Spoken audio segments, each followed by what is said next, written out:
Shalom, salam berkat dari kami untuk pendengar sekalian. Saat ini pendengar akan diberkati dengan program Hari Ini Harinya Tuhan bagian yang ke-8. Sebuah program rohani tentang doktrin Alkitab yang menolong kita untuk semakin tertanam dalam kebenaran firman dan bertumbuh dalam kemuliaan. Bersama hambanya, Pendeta Gilbert Lumendo, STH. Banyak orang merasa doktrin Alkitab sebagai sesuatu yang membingungkan. Tetapi tahukah saudara bahwa doktrin Alkitab intinya adalah memahami Alkitab dengan benar, dengan pemahaman yang sistematis, sehingga kita terus dapat tertanam di dalam kebenaran firman, sehingga kita terus bertumbuh di dalam kemuliaan Allah. Buka hati saudara sekalian untuk menerima berkat-berkat firman-Nya hari ini. Orang percaya memiliki banyak sebutan. Pertama-tama yang berhubungan dengan tanggung jawabnya. Misalnya Tuhan berkata bahwa kita orang percaya ini adalah terang dunia. Lalu juga ditekankan bahwa kita orang percaya ini sebagai garam dunia. Setelah kita ditebus, setelah kita diselamatkan oleh Kristus, maka kita disebut yang pertama sebagai terang dunia, sebagai garam dunia, dan juga sebagai surat Kristus yang terbuka. Lalu yang kedua juga berhubungan dengan status kita. Misalnya kita disebut sebagai mempelai Kristus. Lalu kita juga disebut sebagai bangsa pilihan. Kita juga disebut sebagai umat yang kudus, bahkan sebagai umat kesayangan, umat tebusan Tuhan. Ini yang berhubungan dengan status kita.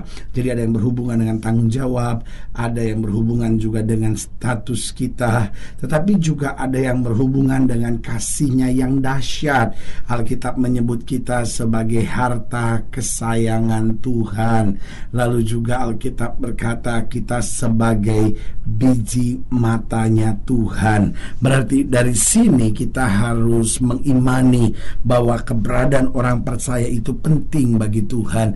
Ada banyak orang yang berkata bahwa ya pendeta, saya kan begini-begini saja, saya kan orang biasa, orang berdosa yang punya banyak kelemahan dan kekurangan. Loh, saudara yang kasih dalam Tuhan, tidakkah kita sadar bahwa darah Kristus telah menebus kita? Kita bukan lagi orang berdosa, kita bukan lagi hamba dunia ini, kita bukan lagi hamba kegelapan, tetapi kita telah dipanggil keluar dari dosa, kita telah dipanggil keluar dari kelemahan, kita telah dipanggil keluar dari segala keterbatasan kita untuk masuk dalam kemuliaan yang kekal. Sehingga Kristus dengan tegas berkata, apa yang aku kerjakan dapat juga kamu lakukan, bahkan lebih besar lagi. Karena dalam Alkitab sudah ditegaskan, kalau Roh Kudus turun ke atas kamu akan menerima kuasa. Berarti di dalam Kristus kita bukan orang-orang biasa,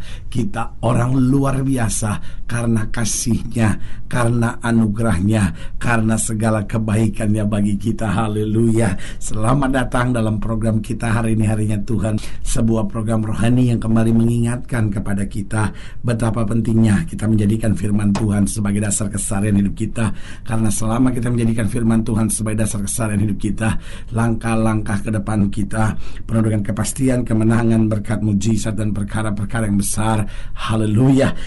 Dan di dalam program ini kita sedang membahas biji matanya. Nah, tadi sudah saya tekankan bahwa berhubungan dengan kasih-Nya yang dahsyat, Kristus menyatakan kita bukan hanya sebagai harta kesayangannya, tetapi sebagai biji matanya. Haleluya. Nah, saudara yang kasih dalam Tuhan, dalam pembahasan kita tentang biji matanya ini, kita mau sama-sama lihat dari Sakaria pasal 2. Sakaria pasal 2 ayat 6 sampai ayatnya yang ke-13. Saya beri kesempatan untuk setiap pendengar sekalian, ambil Alkitab saudara dan kita pelajari bersama-sama, mungkin juga catatan dan alat tulis, sehingga masing-masing kita dapat menerima pelajaran-pelajaran indah untuk kekuatan kita dalam melangkah bersama dengan Kristus. Sakaria pasal 2 ayat yang ke-6 sampai 13, demikian firman Tuhan. Ayo, larilah dari tanah utara. Demikianlah firman Tuhan. Sebab ke arah keempat mata angin aku telah menyerahkan kamu. Demikianlah firman Tuhan. Ayo, luputkanlah dirimu ke Sion, hai penduduk Babel. Sebab beginilah firman Tuhan semesta alam yang dalam kemuliaannya telah mengutus aku mengenai bangsa-bangsa yang telah menjarah kamu. Sebab siapa yang menjamah kamu berarti menjamah biji matanya. Oh, Alkitab dengan tegas berkata kepada umatnya bahwa siapa yang menjamah kamu berarti menjamah biji matanya. Sesungguhnya aku akan menggerakkan tanganku terhadap mereka, dan mereka akan menjadi jarahan bagi orang-orang yang tadinya takluk kepada mereka. Maka kamu akan mengetahui bahwa Tuhan semesta alam yang mengutus aku. Bersorak-sorailah dan bersukarialah, hai putri Sion, sebab sesungguhnya aku datang dan diam di tengah-tengahmu. Demikian firman Tuhan. Dan banyak bangsa akan menggabungkan diri kepada Tuhan pada waktu itu dan akan menjadi umatku, dan aku akan diam di tengah-tengahmu. Maka engkau akan mengetahui bahwa Tuhan semesta alam yang mengutus aku kepadamu. Dan Tuhan akan mengambil Yehuda sebagai miliknya di tanah yang kudus, dan ia akan memilih Yerusalem pula. Berdiam dirilah, hai segala makhluk di hadapan Tuhan, sebab ia telah bangkit dari tempat kediaman yang kudus. Alkitab mengajarkan kepada kita ada masa yang tidak menyenangkan bagi orang percaya, melewati tantangan, melewati proses, melewati pendidikan Tuhan. Tetapi barang siapa yang berani menjamah kamu, tatkala kamu aku proses, kata Tuhan, tatkala kamu aku didik, tatkala kamu aku bentuk, maka aku akan menyerahkan mereka ke dalam tangan musuh-musuh mereka, karena engkau adalah biji mataku. Nah, saudaraku yang kasih dalam Tuhan, bukankah ini satu hal yang luar biasa? Kita bukan hanya disebut sebagai harta kesayangan Tuhan, kita bukan hanya disebut sebagai kawan sekerja Tuhan, tapi lebih daripada sekedar sebutan-sebutan itu, kita bahkan disebut sebagai biji matanya Tuhan. Nah, kenapa istilah ini menjadi begitu penting buat kita? Yang pertama, karena kalau kita bicara tentang biji mata, apa artinya? Berarti kita dijaga dari hal-hal yang dapat merusak. Saudaraku yang kekasih dalam Tuhan, siapapun kita, pasti kita menjaga biji mata kita. Saudaraku, orang bisa saja tidak memperhatikan kulitnya. Ada wanita-wanita tertentu yang sangat peduli dengan kulit. Nanti digosok pakai lotion ini, nanti digosok pakai lotion ini, ya kan, ada lagi apalagi ya kan. Tetapi saudaraku yang kasih dalam Tuhan, ada juga orang-orang yang tidak peduli dengan kulitnya. Ada wanita-wanita tertentu yang takut sekali kena matahari, karena dia takut nanti kulitnya rusak, nanti kulitnya bercak-bercak dan segala sesuatu. Tapi ada orang yang tidak peduli sama sekali dengan kulitnya. Dalam hatinya, saya bisa hidup saja sudah anugerah Tuhan, ya kan. Tetapi saudaraku yang kasih dalam Tuhan, kalau bicara tentang mata, ya itu lain ceritanya. Karena kulit ada yang perhatikan, ada yang tidak perhatikan. Ada lagi yang perhatikan kuku. Aduh, kukunya diperhatikan, digosok sana, digosok sini, dibawa ke salon kukunya, diurusin, ya kan. Ada lagi yang perhatikan rambutnya, ya kan. Tapi ada juga yang masa bodoh sama kukunya, pokoknya panjang potong, ya kan. Ada juga yang nggak peduli sama rambutnya, panjang potong, ya kan. Nah, saudaraku yang kasih dalam Tuhan, tapi siapapun orang itu, pasti dia akan menjaga matanya dari hal-hal yang merusak. Kenapa? Karena mata juga disebut sebagai jendela jiwa. Karena kalau sampai mata kita tidak lagi berfungsi, maka seluruh tubuh kita mengalami masalah. Dan saudaraku yang kasih dalam Tuhan, berarti kalau kita disebut sebagai biji matanya Tuhan, Tuhan menjaga kita begitu sempurna dari segala hal yang merusak. Bukan hanya dari segala serangan setan, tetapi juga dari hal-hal dunia yang merusak karakter kita, hal-hal dunia yang bisa merusak pikiran kita, hal-hal dunia yang bisa merusak sifat kita. Berarti saudaraku yang kasih dalam Tuhan, kita dijaga. Makanya Alkitab bilang, barang siapa aku kasih, ya ku hajar dan ku tegur. Kenapa Tuhan harus menghajar dan menegur? Itu bagian dari penjagaan Tuhan buat kita terhadap hal-hal yang merusak. Yang kedua, kalau kita disebut sebagai biji matanya, apa artinya? Berarti kita diberi perhatian khusus agar tetap maksimal. Kalau mata mulai merah, dikasih tetes mata, ya kan. Sebagian kita berkata, mesti banyak makan wortel supaya apa? Supaya mata tetap maksimal. Dan kalau mulai mata kurang bagus sedikit, langsung ditaruh kacamata, ya kan. Kalau terlalu terang dikasih kacamata gelap, ya kan. Kalau mulai kemampuannya sudah plus atau minus, ya kan, lalu mulai pakai kacamata tertentu, ya kan. Tujuannya sederhana, agar tetap maksimal. Nah, begitupun kita, Tuhan mau hidup kita maksimal, supaya hidup kita jadi berkat, hidup kita boleh meneladani Kristus, hidup kita boleh hidup sesuai dengan firman, sehingga apa yang tidak pernah kita pikirkan itu yang Tuhan sediakan. Yang ketiga, kalau kita disebut sebagai biji matanya Tuhan, apa artinya?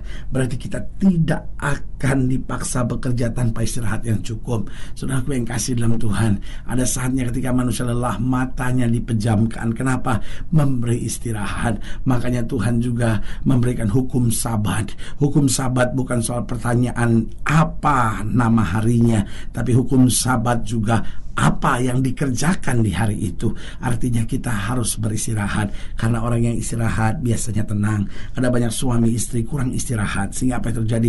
Saling mudah tersinggung, saling marah, saling bentak, saling maki. Kenapa? Kurang istirahat. Ada banyak orang gak bisa bersyukur. Kenapa? Karena tegang dengan hidupnya, kurang istirahat. Tetapi waktu kita belajar beristirahat, menyerahkan semuanya kepada Tuhan, Tuhan yang akan menyempurnakan langkah-langkah kita. Dan yang keempat, sebagai biji matanya, kita akan dihias indah agar senantiasa menampilkan keindahan. Ada orang-orang tertentu yang dia hiasi matanya supaya apa? Supaya memberikan keindahan. Saudaraku yang kasih dalam Tuhan, Tuhan juga mau hidup kita indah, memancarkan kemuliaan Kristus, sehingga orang melihat hidup kita dan memuliakan Bapa di sorga. Haleluya. Saudaraku yang kasih dalam Tuhan, jika saudara yang dilayani lebih jauh, hubungi kami melalui telepon, hubungi kami melalui surat, kunjungi website kami, karena kami ada untuk membawa Bapak Ibu Saudara senantiasa lebih dekat dengan Tuhan dan mengalami kasih kuasa mujizat yang luar biasa. Haleluya. Secara khusus melalui program ini juga saya mau berdoa buat setiap saudara yang sakit, setiap saudara yang berbeban berat, karena saya percaya bahwa bagi Allah tidak ada perkara yang mustahil. Dan saudara-saudara yang didoakan secara khusus, boleh taruh tangan kanan saudara di dada dan kita akan berdoa. Mari kita berdoa.